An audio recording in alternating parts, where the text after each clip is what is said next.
बोलता हूं इसलिए कि न बोलूं तो अपराध होगा।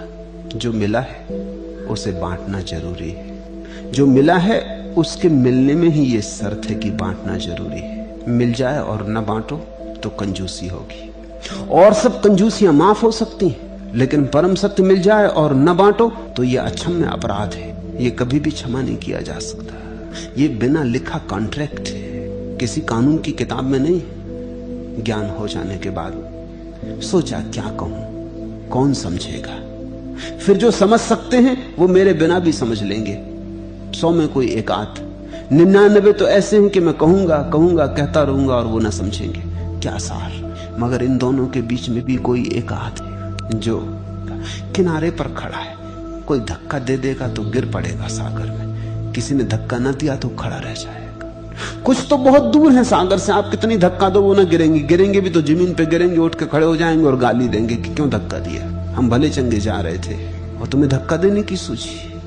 और कुछ हैं जो छलांग लगाने को तैयार ही है, उनको धक्के की जरूरत भी नहीं, वो छलांग लगा ही रहे हैं। उन्होंने तैयारी कर ही ली है, बस वो 1 2 3 की प्रतीक्षा कर रहे हैं कि कौन जाएंगे। लेकिन कुछ हैं जो किनारे पर खड़े पहुंच गए सागर के किनारे और छलांग का साहस नहीं जुटा पा रहे। सभी बुद्ध पुरुषों के सामने ऐसी घटना घटती है। जब मिलता है सत्य तो एक मन होता है चुप रह जाओ, अब कौन फिजूल पंचायत में पड़े।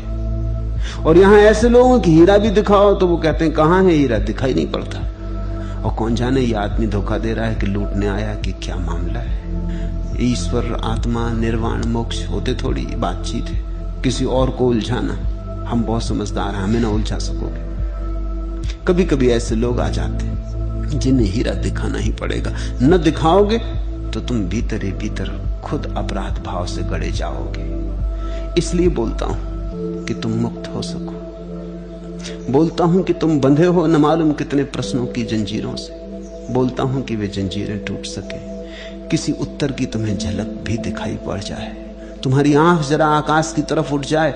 तुम जमीन पे गड़ाए चल रहे हो जन्मों जन्मों से, तुम भूल ही गए हो कि आकाश भी है।